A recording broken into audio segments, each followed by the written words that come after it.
Well, Steve Cheer's album, The Speed of Love, and the new single, No Town for Me. Thought we better find out from Steve what is it about the town that's not for him. Oh, And he joins us now. G'day, Steve. How you going? Are you bagging the town? Oh, look, I love my hometown, so it's only sort of I think it's a bit like a love the spat rather than I'm out of this place. It sounds to me it's just there's a few things not quite happy with the way things are going, the direction. Oh, look, myself and Phil, my co-writer on that track, we wrote that song, several years ago, and it was to mark the occasion of the first multi-shop shopping centre in the Southern Highlands, which is sort of our little area is a conglomeration of about 12 towns and about 40,000 people, and all the towns connect, and finally, one of the big players came to town, to have the grocery store and have the multi-department store and charge everyone too much rent to come in with them. And there was a big furor in the town about whether it should go ahead or not, and whether it was going to send all the little home businesses broke, and whether it, was going to be the demise of our country way of life. And there's pros and cons, of course. So we wrote a song. But, we felt that way too. We thought, it's the end of one little era. So we wrote a song that reflected the concerns of what happens when the big end of town comes to a little town, if you like. The interesting thing is that the same story you tell there happened in the hinterland here on the sunny coast with Mullaney. The same thing happened there. The same thing's probably happening in communities every day right up to now. So it's something that people can really relate to. Yeah, absolutely. And our children, we moved from Sydney here 20 years ago or so.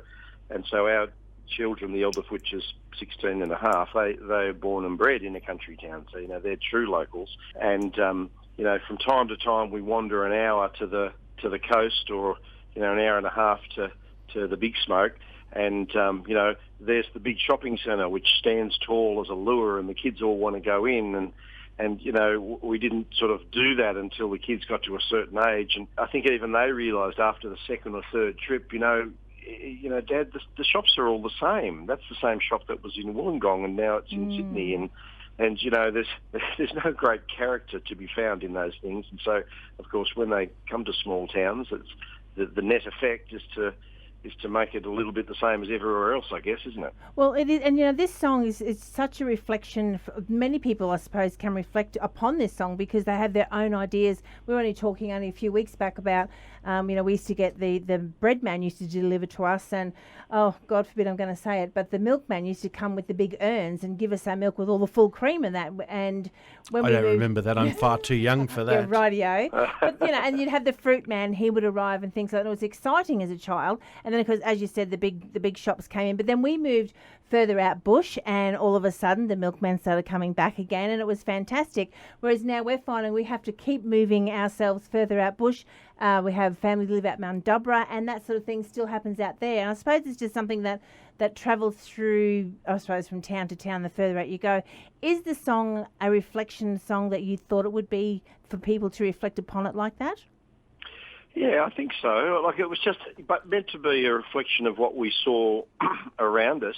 And most certainly 20 years ago when me and my family moved here, or me and my wife and Phil and his wife moved here around the same time, there was a milkman delivering to the whole area, and there were service stations where you pulled up and someone would pop over and do your windscreen and put your petrol in, and they've all gone. And it's economics and progress, isn't it? And I guess we all tend to, as we get older, to wish for what we experienced when we were young. But these are most certainly things that are good. They're just, it's all about the dollar now, isn't it? They're just not economic.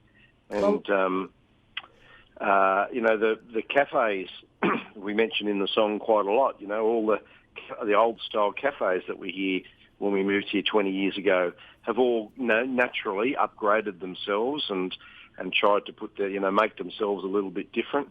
But the net result is now they all look the same. So, well, they don't cost the same though. I remember you get a scone and a cup of tea for about $1, and now it's like $10 just for one coffee, and they're little coffees.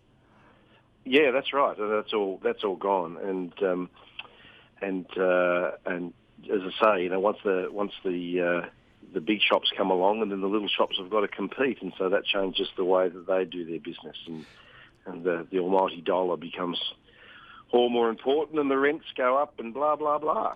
That's right. Well, it's been great catching up with you, Steve. It's probably a great opportunity for people to sit down, grab their soy mochaccino latte now, and enjoy the song and reflect on what your little town had before, and probably do. And if you do like what you hear, why not get in contact with Steve? Let him know. Let him know your reflection of your town. And I'd love to hear that, and I'd put that on the website. And there it is, folks. So you get it there. Steve Cheers is his name. And if you missed something there and you want to know more, this will be podcast tomorrow, and you'll always be able to get in contact with Tracy or myself. But Steve Cheers Music is the Facebook page, and the song is No Town for Me. So we're going to sit back now and, as I say, enjoy your soy latte mochaccino. Thanks, Steve. Thanks for having me, guys. Really appreciate the support. We look forward to our next chat. Here he is right now, Steve Cheers.